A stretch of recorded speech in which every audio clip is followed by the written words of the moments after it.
क्रांतिज्योती सावित्रीबाई फुले यांच्या जयंतीनिमित्त जळगाव शहरामध्ये मिरवणूक। क्रांतिज्योती सावित्रीबाई फुलेंना आमदार डॉक्टर संजय कुटे यांनी केलं अभिवादन।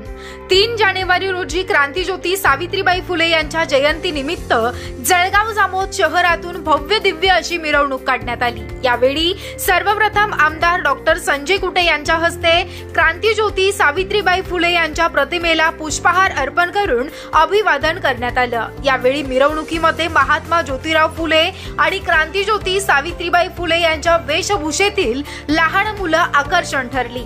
यावेळी जळगाव जामोद शहरातून पारंपरिक पद्धतीनं भजनी मंडळ आणि वारकरी मंडळाच्या वतीनं क्रांतिज्योती सावित्रीबाई फुले यांचा जयघोष मिरवणूक काढली। यावेळी आमदार डॉक्टर संजय कुटे, डॉक्टर अपर्णाताई कुटे, डॉक्टर किशोर केला, तालुका अध्यक्ष प्रकाश वाघ, भाजपा शहर अध्यक्ष कैलास पाटील, निलेश शर्मा, रामा इंगळे, कैलास डोबे, अभिमन्यू भगत, पांडुरंग मिसाळ, बाळू चव्हाण, अमोल म्हसाळ, सुचिता उमाळे, सुनीता म्हसाळ, रुपाली काळपांडे, चंदाताई पुंडे, लता तायडे, योगिता टापरे, कुंती पाटील, माधुरी राणे यासह भारतीय जनता पार्टीचे पदाधिकारी आणि कार्यकर्ते सावित्रीबाई फुले यांच्या मिरवणुकीमध्ये सहभागी होते।